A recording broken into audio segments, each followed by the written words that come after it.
আমার জন্মই এখানে, তো আমি এখানেই থাকবো না কোথায় থাকবো বলো? আমি 14-15 বছর ধরে আছি। এসেছিলাম পেটের জ্বালায়। আমাদের কোনো কাজকর্ম কম, কিচ্ছু নেই এখানে, আমার কোনো ডকুমেন্টসই নেই। অনুপ্রবেশে জিরো টলারেন্স, বিজেপি ক্ষমতায় আসতে সব জানিয়ে দিয়েছিল।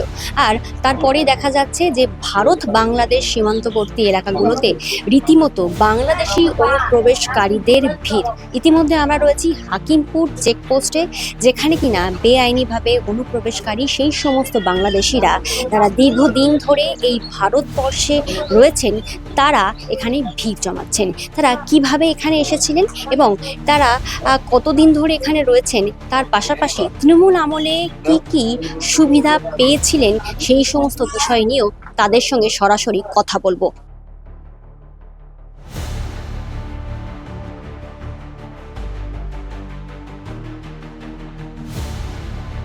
আপনার বয়স বলছিলেন 23 বছর বয়স, তার মানে 23 বছর ধরে এখানেই?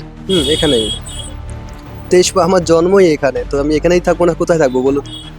23 বছর ধরে এখানে আছি, এখানে বড় হয়েছি, এখানে লেখাপড়া শিখেছি, এখানে ফ্রেন্ড সার্কেল, মানে এখানকার কালচারের সঙ্গে বড় হয়েছি, বুঝতে পারছেন তো? এখন আমার মা বাবা বাংলাদেশি, আমিও মানছি, অস্বীকার করছি না, মা বাবা বাংলাদেশি, তো আমার কি দোষ? আমি তো আর বলিনি মা বাবাকে আসতে, তখন তো আমি ছিলামও না।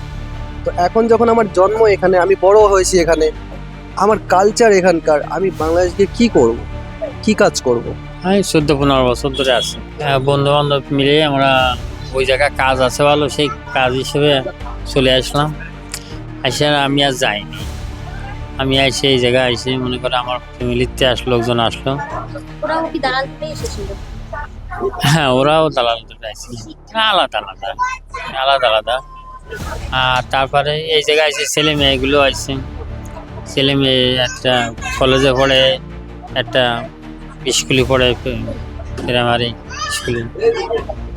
বলছিলেন আপনার একটা মেয়ের বিয়ে হয়ে গেছে? হ্যাঁ, মেয়ে বিয়ে হয়ে গেছে, ওই তো ওই জায়গায় বাঁকড়া, মানে এখানকার ছেলে? এখানে ছেলে বিয়ে হয়েছে, তার সব কাগজপাতি আছে, তার ভোটে নাম উঠেছে, আমাকে ভোটে নাম উঠেনি বলে যার জন্য আমাকে পরে প্রস্তাব করা হয়েছে।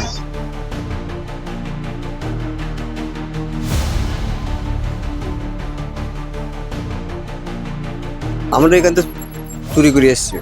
চুরি বলতে দালাল? দালাল ধরে? না না না, ওই যে সময় ছিল না, সেই সময় আমরা চুরি করে চলে এসেছি। কেন আসতে হচ্ছে? আমাদের কোনো কাজকর্ম কম, এই জন্য আমরা এখানে এসেছি। এখানে নাকি রোদের দাম বেশি, তাই আমরা এখানে এসেছিলাম। বাংলাদেশে যশোর থেকে। হ্যাঁ, কতদিন হচ্ছে?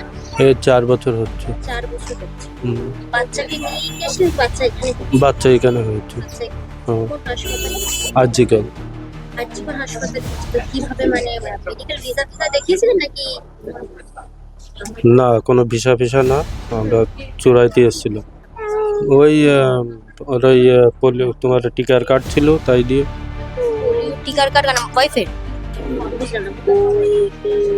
গর্ভবতী হলে একটা পঞ্চায়েতে একটা হয় না, ওই কার্ড দিয়ে আজিকালে ভর্তি হয়েছে। পঞ্চায়েতের কার্ডটা করার সময় কিছু চাইনি, মানে কিছু দেখতে চাইনি? তো দেখতে চেয়েছে অনেক কিছু, আর না থাকলে কি হবে? টাকা ফাকা দিয়েছিলেন? ঘুষ দিয়ে করেছিলেন? না না, এমনি করে দিয়েছে। আমাদের এমনি 400 টাকা দিন কাজ করি, তার ঘুষ কি দেবো? এখানে কোথায় কাজ করতেন? বাসাতে। থাকতেন বারাসাতে? হ্যাঁ, কি কাজ করতেন? সুইপারি কাজ করতাম। কাজটা কিভাবে পেলেন? কাজটা লোকের বাড়িতে বাড়িতে করতাম, নিজের যোগ্যতায় নিয়েছি। গ্রামে গ্রামে গিয়ে হাঁকড়াতাম যে পায়খানা পরিষ্কার বলে, ওই জন্য এই কাজগুলো করতাম। পঞ্চায়েতের কাজ, তাই তো? এই যে পঞ্চায়েতের কাজটা আপনি পেলেন কিভাবে, যেহেতু আপনি তো এদেশীয় নয়? আমাকে একটা দাদা, মানে লোকাল, মানে অনেক আগে ছিল, ওরা এখানে এইসব কাজ বাজগুলো করতো, আর তাদের সাথে আমরা করতাম কাজ। না না, আমাদের কিছু ছিল না, ওর জন্য অ্যাপ্লাই করবো কি?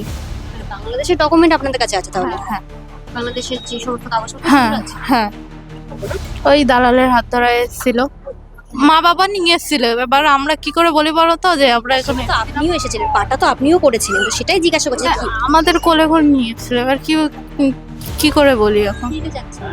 ফিরে যাচ্ছে, এখানে কোনো সুযোগ সুবিধা পাচ্ছি না, এমনি তো পাই না, আর ধরো কাগজপত্র চাচ্ছে। তৃণমূলে আমরা সুযোগ সুবিধা পেতেন না, সেই 15-16 আছে। এখানকারের সুবিধা সব পেতেন? কি কি পেয়েছেন?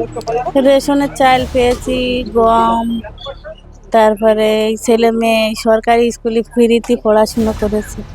লক্ষ্মীর ভান্ডার পেয়েছেন? হ্যাঁ হ্যাঁ, লক্ষ্মী ভান্ডার প্রথমের তাই পেয়েছি, এই খালি এই ভোটের জন্য এই মাসটাই খালি বন্ধ। এই রেশন কার্ড, আধার কার্ড, ভোটার কার্ড, তারপরে প্যান কার্ড, আর তারপরে ব্যাংকের বই। হ্যাঁ, ভোট তো 2-3 বার আগে দিয়েছে, খালি এই বছরটা দিতে পারে। হ্যাঁ? ফিরছেন কেন? এই মুখ্যমন্ত্রী বলছে এখানে বাংলাদেশের লোক আর রাখা যাবে না, বাংলাদেশে ফিরে যেতে হবে।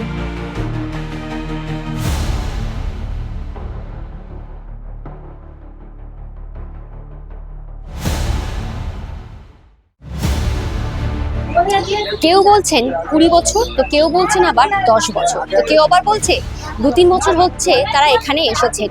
সব মিলিয়ে তাদের সঙ্গে কথা বলে যেটা বুঝলাম যে কেউ যেমন সরকারি কাগজপত্র তৈরি করতে পারেননি, তার পাশাপাশি কেউ আবার সরকারি সুবিধাভোগী, অর্থাৎ তৃণমূল আমলে যে সমস্ত প্রকল্পগুলো ছিল, লক্ষ্মীর ভান্ডার থেকে শুরু করে যে সমস্ত প্রকল্প, সেই সমস্ত প্রকল্পের সুবিধাও কিন্তু তারা ভোগ করেছেন। এবং এবার এটাই দেখার বিষয় যে বিজেপি সরকার আসতেই যেরকমভাবে যে অনুপ্রবেশ নিয়ে কড়া বার্তা দিয়েছে, তারপরে এই যে অনুপ্রবেশকারীরা রীতিমতো যে সীমান্তবর্তী এলাকাগুলোতে ভিড় জমাচ্ছে এবং তারা এখান থেকে যাওয়ার পর আবার কি পুনরায় ফিরে আসবে, এই নিয়েও কিন্তু স্বাভাবিকভাবেই সবার মনে কিন্তু একটা প্রশ্ন তৈরি হচ্ছে। ক্যামেরায় শুভমের সঙ্গে প্রিয়াঙ্কা পাত্রের রিপোর্ট, দ্য ওয়ান নিউজ।